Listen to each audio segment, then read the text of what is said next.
welcome to our channel, Interlanguage Talks. So today I have Zehra with me.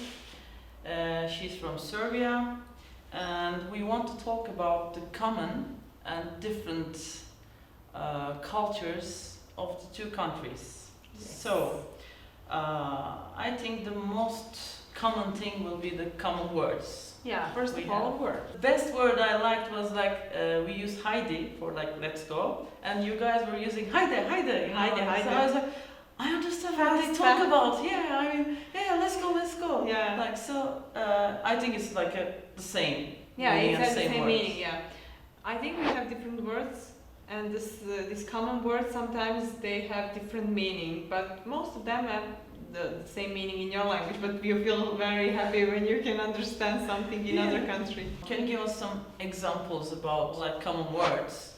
So which words can you give an example? Before we start making this video, you said peruka. We say perika. That is the word that I didn't know when I was in For wig.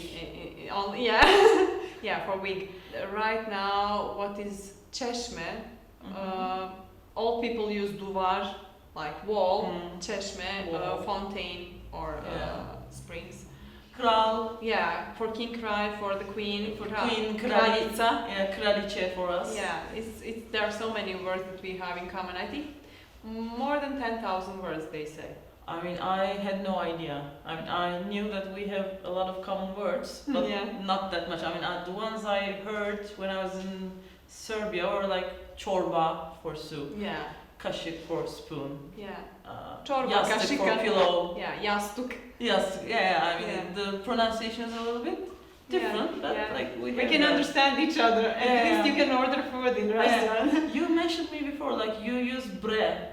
Yeah, we Yeah. use bread. I mean, it's a little like a local accent you can call for us, but Yeah, it's the thing that we use only in Serbia. You know, Balkan countries they use Slav languages and we can understand each other. But bre is only in Serbia. Like, come on, bre. Like, yeah, we use that too. Yeah. I want to talk about the habits. Like, I don't know if we can call this a habit, but for example, in Turkey, like after you eat in a restaurant, they bring wet tissues with the check, with the bill. yeah. So do you have something like that? You can clean up yourself if you want, but I don't think it's a rule. You have these wet tissues, or you will not have them. But Turkish people have so many habits, as I can see, like tissues, tea, and these things that they give you for these bacteria stuff, like or to refresh yourself with this Yeah. colony. How do you say colonia? Colonia, Yeah, use them. We don't have those kind of things, but in Yeah. Turkey you have them everywhere. In the buses, in the restaurants, Yeah, I mean, we like being clean and Yeah. like fresh. I mean, in Turkey, for example, for students, it's like a common food is like pasta, you know, with a lot of things, most of it salsa, like tomato pastes, is a common food. When you say student food, we say pasta. Yeah, most of What the people. about what about like the students in Serbia? Like, is it something common they eat? I think it's potato because in the canteens, you know, you put potato with everything. But Like, is it, for example, boiled? Is it like French fries? What kind of? yeah, thing? you have different types of Yeah. of meals. So you have French fries, you have boiled, you have with meat. I think potato. From the people who were living in dormitory, I shared their experiences.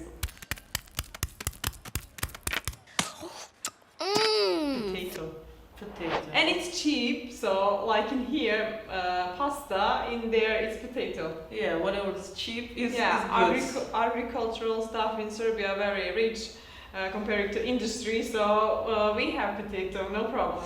You know, the most popular thing, one of the things we have, the alcoholic beverage, is rakı. Yeah, We rakia. have rakia, like we make the rakı out of the grapes, Yeah. but you use the plums. We use plums, we use apricot, we use other fruits to make it. Actually in Serbia the wine is pretty good, but the most popular drink, this alcohol drink, and the thing that is local, it's that rakia from plums. Rakia, they say it's stronger. I mean, Is it, and what makes it stronger if it's... I mean, I have never tried it myself, Yeah. unfortunately. Maybe next time when you come to Serbia, Yeah. you will have a chance. But Yeah. I think you should try the one from the people who made it at home. Okay, it should be homemade. Yeah, it should be homemade because I think the best taste is from home. So if anyone wants to invite us to their homes for homemade... You can write in comments. Yeah, we will be happy. We'll be happy to Yeah, come. I'm happy to come and be your guest. I mean, if you don't mind having us over. For example, we have like in restaurants, we like it's not obligatory, but like we leave tips if we are happy with the service, if we are happy with the food. Like, do you have something like that? Of course, people give tips, I think, in modern time everywhere. But it's not a rule. I think if you're not satisfied by not giving any kind of money to the people who served you and for the cook, I think you're sharing your thoughts that you don't You're like. free to not tip them. Yeah, but I think that people give tips most of the time. Yeah, and it's not like in some Western countries you have to give 2% of your bill. You are free to live how much you want. Belgrade is like popular with nightlife. I mean, I haven't seen other places. Maybe like it's popular too. But what about the people do to have fun, especially nightlife? Yeah, but what about Beginning nightlife in with Turkey? nightlife. Maybe you always want something that you don't have. Maybe you don't have such a rich nightlife in Turkey. That's why you think it's so like interesting and you want it.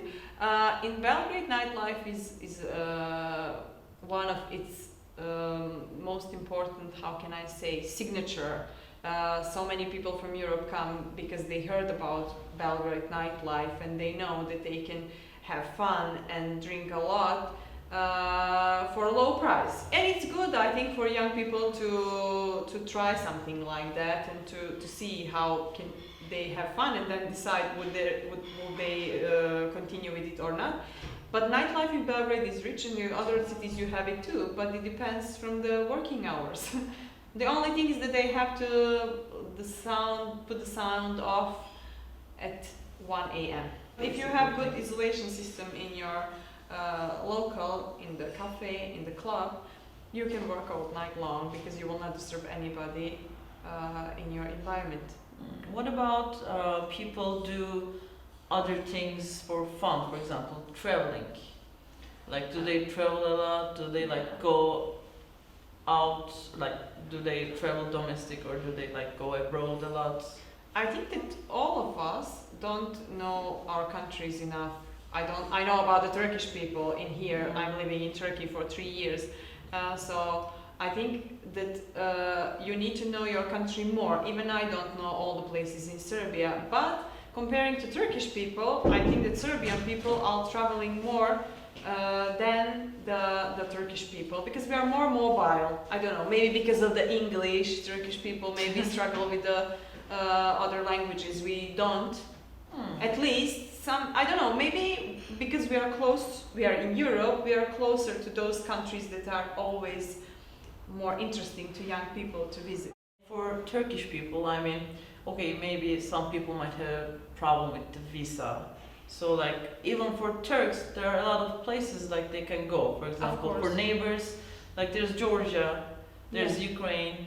And you can come to Serbia without Serbia, visa. of course, is the first choice for me. Yeah. And Macedonia, Bosnia Herzegovina, for most Montenegro. of like, Brazil, for example, most of the I think South American countries don't ask for visa, especially for Turks. Yeah, but if we Japan, Korea doesn't ask. Like people can travel, but I don't know. Like I think people see it as something like you need to have money for that because like if you want to go to Brazil, you need to have a flight ticket and like it's not cheap.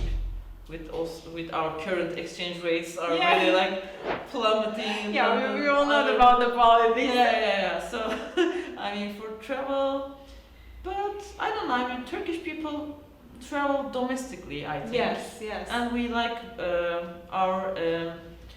we like barbecue, Turkish style barbecue, mangal. Yeah, we like barbecue too. Yeah, I mean, But on special days, weekends, 1st of May, 1st of May, it's very interesting tradition in all those Balkan countries, not only Serbia, but in Turkey I didn't see it. We have that from the communism period, and for us, 1st of May is day when we go out, we have picnics, being in the nature all day long, have fun, and do something outside. But in Turkey, I didn't see that.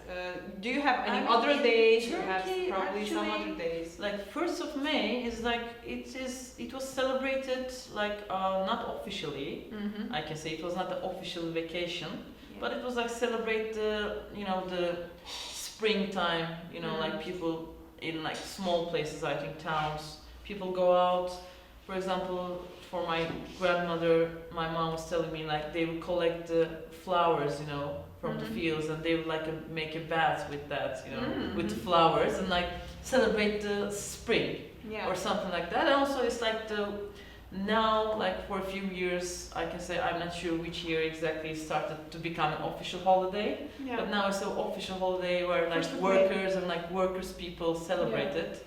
But I mean, we don't celebrate it like that usually. Yeah, people don't have that kind of tradition. I mean, it's something like I don't know, like for most of the time, Turkey, for official holidays, people just like get out of country or like go somewhere south. In south, we have sea. Yeah, we have you summer have places. the sea. We don't have sea. Yeah. But we have mountains, green places, national parks.